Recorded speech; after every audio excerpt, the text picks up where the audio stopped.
our introduction to exercise 10.3 on the measures of center and spread. We've done this kind of work before prior to methods, of course, with your average, your standard deviation, etc., or we would have heard of it at least. But we're going to use a very formal function notation to try and note this. So we've got quite a number of formulas, but a lot of them are there just in case. And we're going to use a specific form of it because it's very rarely ever used, right? So we'll start with some key definitions. This one right here, which is pronounced as mu.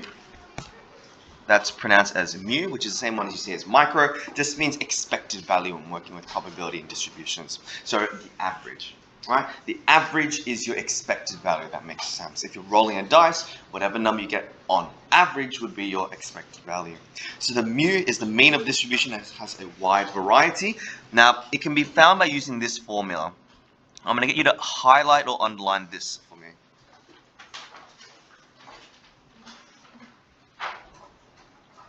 Now, the middle component is the formula, but the sides of it makes it a little bit easier to interpret. They mean the same thing.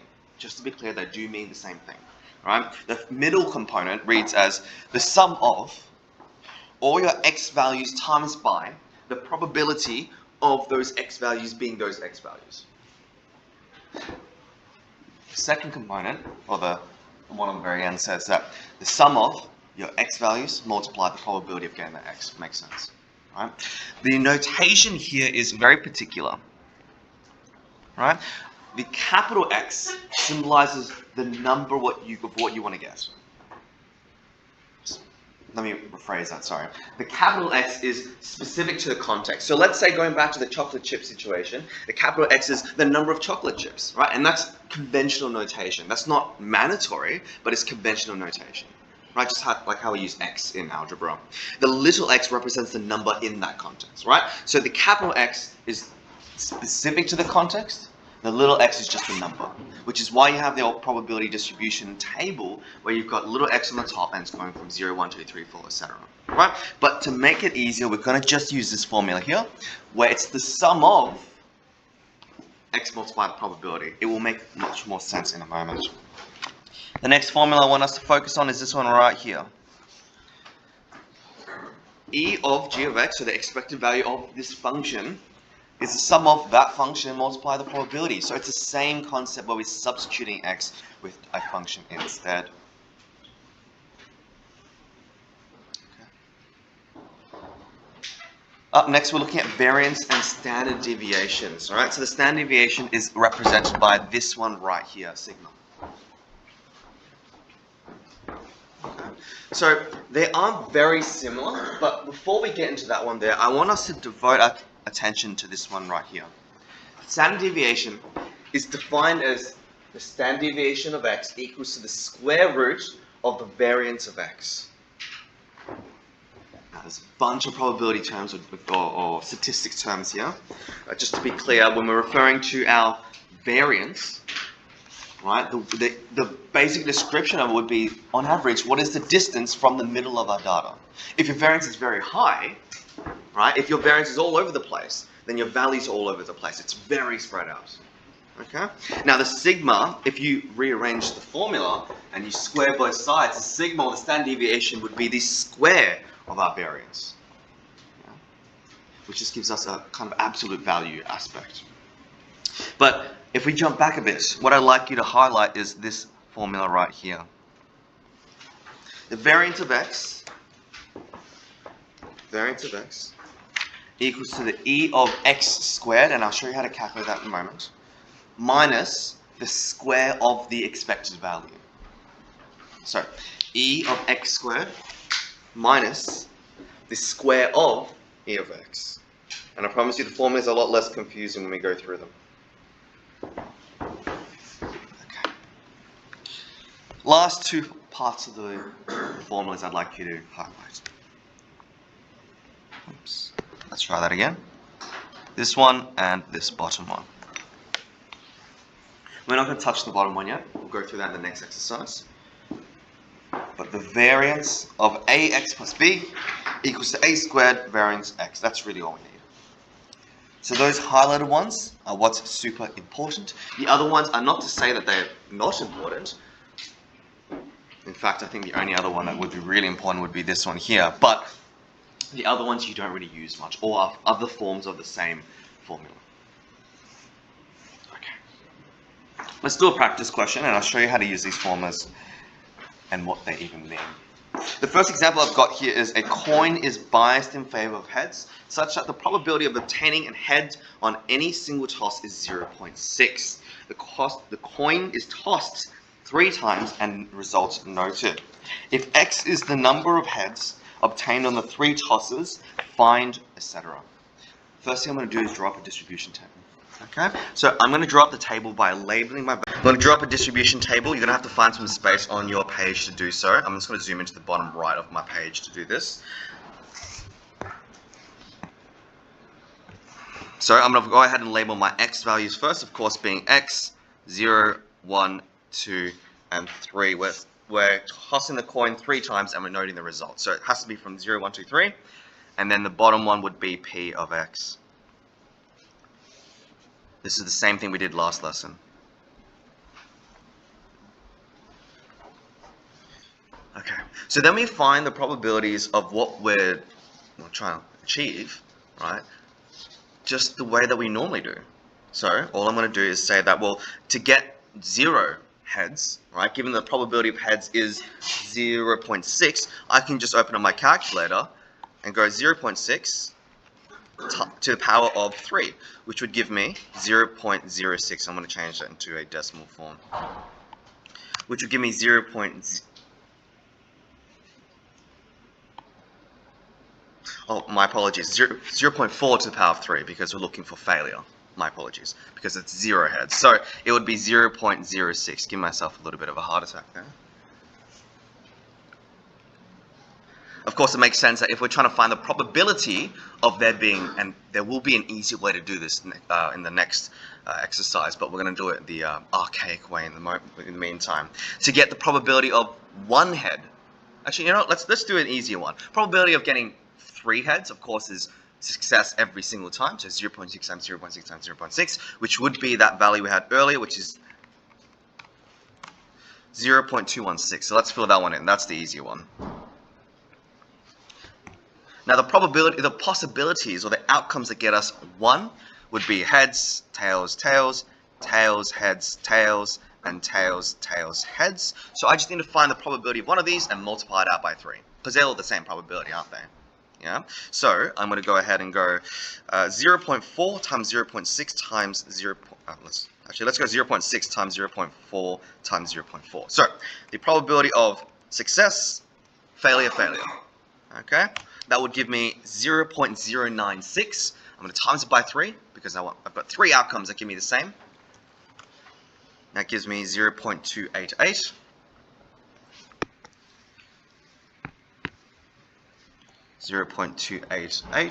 And you can either do the same thing for the second in terms of having 2, or you can just get your values and go 1 minus 0.216 minus 0.288 minus 0.064, because of course probabilities need to add up to 1, which gives me an answer of 0.432. The theme that you will come across a lot in this chapter is, if you can do it in an easy way that's valid, go ahead, do it. Okay, let's go ahead and answer our questions now. Here we go. Alright, to find our E of X, or expected value, essentially what we're saying is, what are you expecting to get out of this? What is the average outcome? If you do this 100 times, what are you expecting? Okay, the formula above says that it is the sum of X values multiplied by P of X. Thank you. Multiplied by the probability.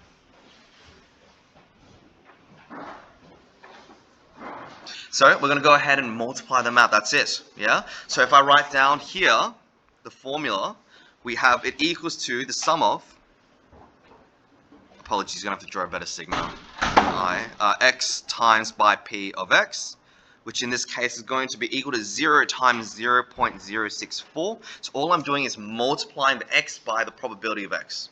The next one's going to be plus, because it's a sum of 1 times 0.288 plus 2 times 0.432 plus 3 times 0.216, which equals 2. And you can just put that in the calculator, 1.8.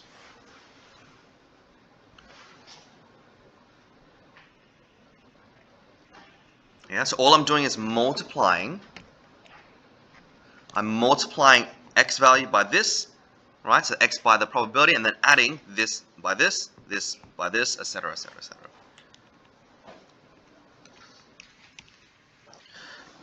All right. When we're looking at e of 3x plus 1, we're going to address the formula that is given at the, here we go, the first dot point. It says that e of the function equals to the sum of that function multiplied by the probability. So it's exactly the same thing, but we're going to apply that function as well. So the first one, because it's 0, I substitute that into my function, right? So 3 times 0 plus 1, of course, gives me 1. So this would equal to 1 times 0.064. The next one, I've substituted x equals to 1, so that becomes 3 times 1 plus 1. Hello up the back, are you listening? Thank you. So that's 3 times 1 plus 1 gives me 4, and I still multiply by my 0.288. Plus, the next one becomes 7. That plus is shifted down. Plus 7 times 0.432 plus 10 times 0.216, which equals to 6.4.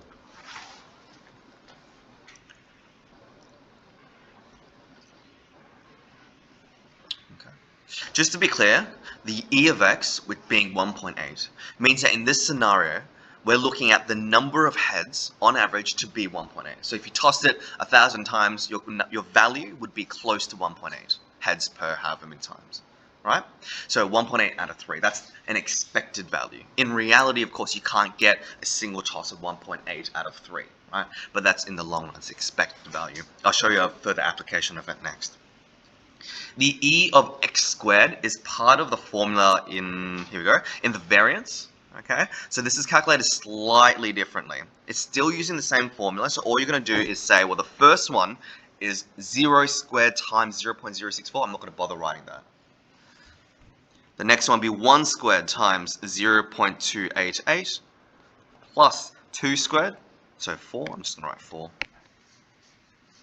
4 times 0.43 plus 9 times 0.216, which gives us an answer of 3.96.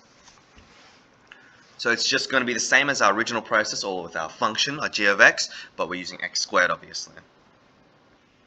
Our variance is defined as that value, the e of x squared, minus our e of x squared. The pause is very important. So that gives us an answer of 3.96, which is what we got from earlier, subtracting by 1.8 squared, which gives us 0.72.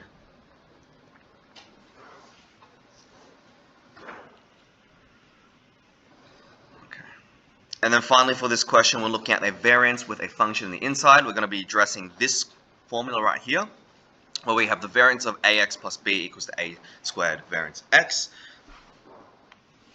which equals to, we're going to take the 3 out to the front and square it, so 3 squared multiplied by variance of x, which is just going to be 9 times a variance, which is 0.72 from earlier, which is 6.48.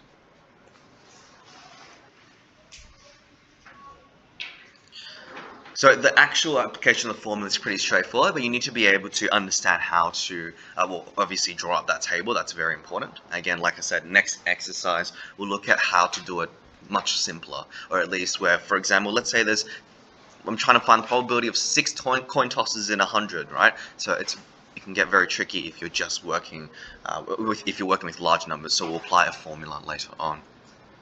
Another application of said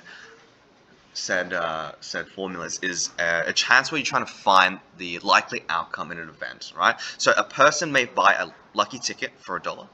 You have a 20% chance of winning $2, a 5% chance of winning $11, and otherwise they lose. Is this a good game to play? It's a very subjective question. You're not going to see, is this a good game on the exam, but it's a very good thinking thought experiment. Okay, so the way I would do it, to break it down, is to again come up with that table, right? So the trick here is to create a table that tells you from the get-go whether it's a good game to play or not. So don't start by writing, actually, let's start by writing down winnings. We'll start by writing the winnings as $0, $2, and $11. That makes sense because there's 20% chance of $2, 5% chance of 11. First off, just out of curiosity, do we think this is a good game to play? Okay. It's very close on the line. I'm seeing some yes, some no. It makes sense that if those are the winnings, the totals, I'm just going to write totals, you can write net or whatever it is, ends up being -1, 1, and 10. Right? Because you're paying $1 to play. And the probabilities are 0.75, 0.2, and 0.05. I got the 0.75, we're just subtracting it out.